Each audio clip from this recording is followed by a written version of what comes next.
يا وزويز، يا رب تكونوا بخير يا رب. طبعا لو انا قلت لكم ان الوجبه دي كلها خدت نص ساعه بالظبط، عارفه انها هتبقى حاجه صعبه تتصدق، ولكن فعلا نص ساعه بالظبط وكان الاكل ده كله اتعمل.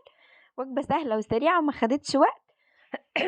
انا طبعا نزلت لكم الوصفه بتاعه الجلاش في فيديو منفصل بس علشان اقصر عليكم وقت الفيديوز، ولكن انا كنت عاملاهم مع بعض وفعلا طلعت حلوه جدا.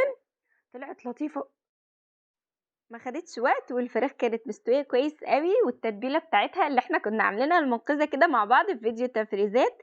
عايزه اقول لكم انا طبعا قررت الفيديو ده تاني الشهر ده، ولكن انا ما صورتهوش.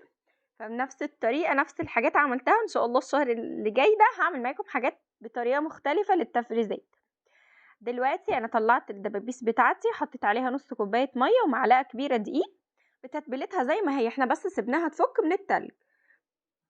ببتدي ان انا اقلبها كويس قوي في الدقيق والميه زي ما انتم شايفين. انا هنا بس علشان تكون سميكه شويه فتتماسك معايا وتمسك في الخلطه بتاعتي. طبعا نيه تماما، وبنحمرها في الزيت وهي نيه. تاخد من 10 دقايق لربع ساعه على نار متوسطه، وبتطلع مستويه جدا ودايبه، مش هتضايقكم في اي حاجه. في بوله فاضيه هنجيب 5 معالق كبار من الدقيق. عايزه اقول لكم الخلطه دي هتطلع معاكم مقرمشه، هتبقى رهيبه ومش هتاخد منكم وقت. هنا حطيت 5 معالق كبار من الدقيق، حطيت نص معلقه صغيره من الملح، ومعلقه كبيره من النشا. النشا هتدي هشاشه حلوه قوي للطبقه بتاعتنا، هتخليها مقرمشه وكريسبي كده، هتبقى حلوه قوي هتعجبكم.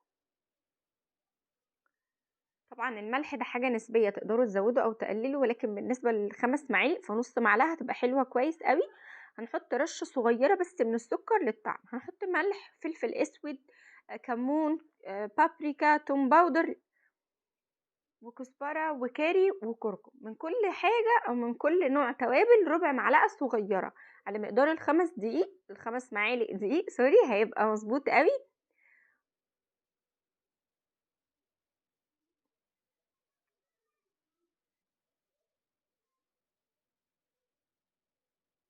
هنقلبهم كويس قوي زي ما انتم شايفين كده، وبعدين هنقلب فيهم قطع الفراخ بتاعتنا. طبعا التتبيلة السريعة دي تقدروا تعملوها في اي حاجة تانية، مش شرط دبابيس. بصوا بنتبلها، وبعد ما نخلص بنرجع ننزلها تاني في خليط المية والدقيق بتاعنا من التوابل، ونحطها مرة تانية في الدقيق علشان الطبقة تبقى عالية كده ومقرمشة معانا، هتطلع حلوة قوي. هنسيبها في الفريزر تقريبا مش اكتر من 7 دقايق، يعني 5 دقايق مثلا، على ما الزيت بتاعكم يسخن وتكونوا جهزتوا حاجتكم. عندي هنا بصوا اصلا وهي نية الطبقة بتاعتها حلوة قوي مقرمشة جدا. ببتدي ان انا اقليها في زيت يكون ساخن، ولكن مش الحرارة اللي هي العالية قوي علشان ما تاخدش مني لون بسرعة وتبقى ناية من جوه.